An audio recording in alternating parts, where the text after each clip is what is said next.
দোস্ত আমি না এখন পর্যন্ত ওরা কিছু বলতে পারলাম না। দোস্ত বেটা এতদিন হয়ে গেল ওরা কিছু বলতে পারলি না, তাড়াতাড়ি বলতে ভাই, নয়তো পাখি অন্য ডালে উড়াল দেবে। না দোস্ত, যা আছে কপালে ওরা কালকেই বইলা দিব। আরে বাবা ও তো বোঝেই, ও কি বোঝে না ওরা যে আমি লাভ করি? বললা দে ওরে। না কল লাগবে, সেটা তো রিস্কি কল।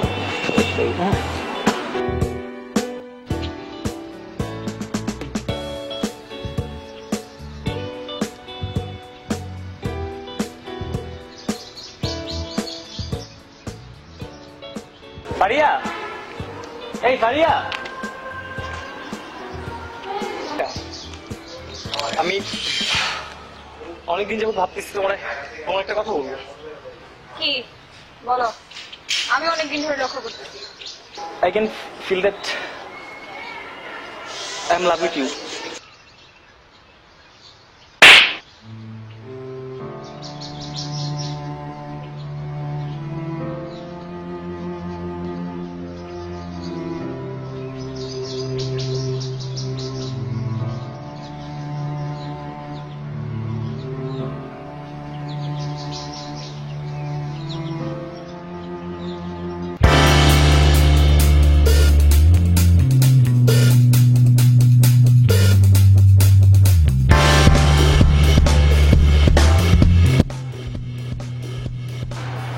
কে তোর কি হয়েছে?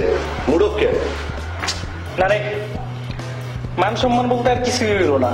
শালার ঠিক মতো প্রপোজটাও করতে পারি না। শালা তাহলে কালকে থেকে চুরি পড়, ঠিক মতো এটা মাইয়ার প্রপোজ করতে পারো না। নে সিগারেট খা।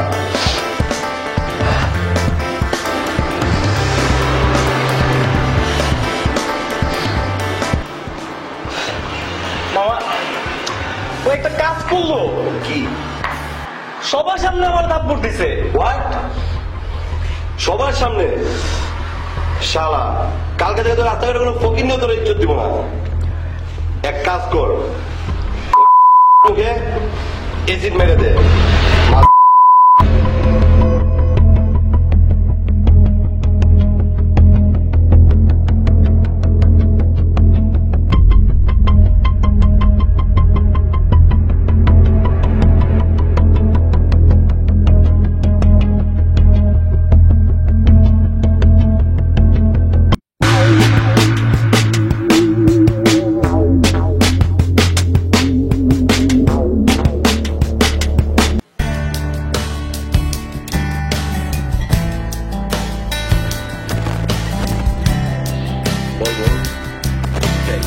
আর তুই যা চাবি তাই পাবি।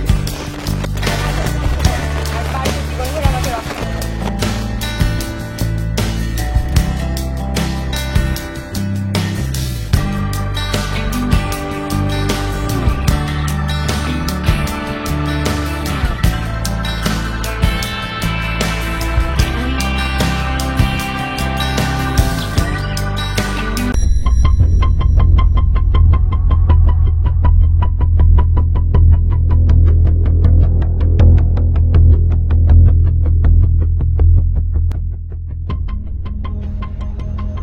আসলে আসলে কাল সারা রাত আমি অনেক ভাবছি তোমার নিয়ে, এক ফোঁটাও ঘুমাতে পারিনি।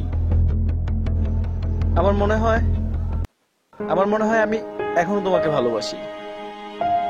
তুমি চাইলে আবার আমাকে থাপ্পড় মারতে পারো।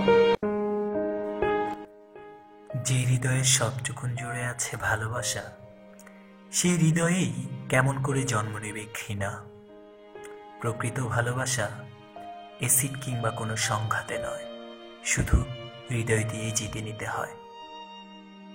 কে না জানে কোনো না কোনো একদিন হয়তো ও বুঝবে আমার ভালোবাসা, আর তখনই না হয় আমি প্রকাশ করব আমার ভালোবাসার অনুভূতি।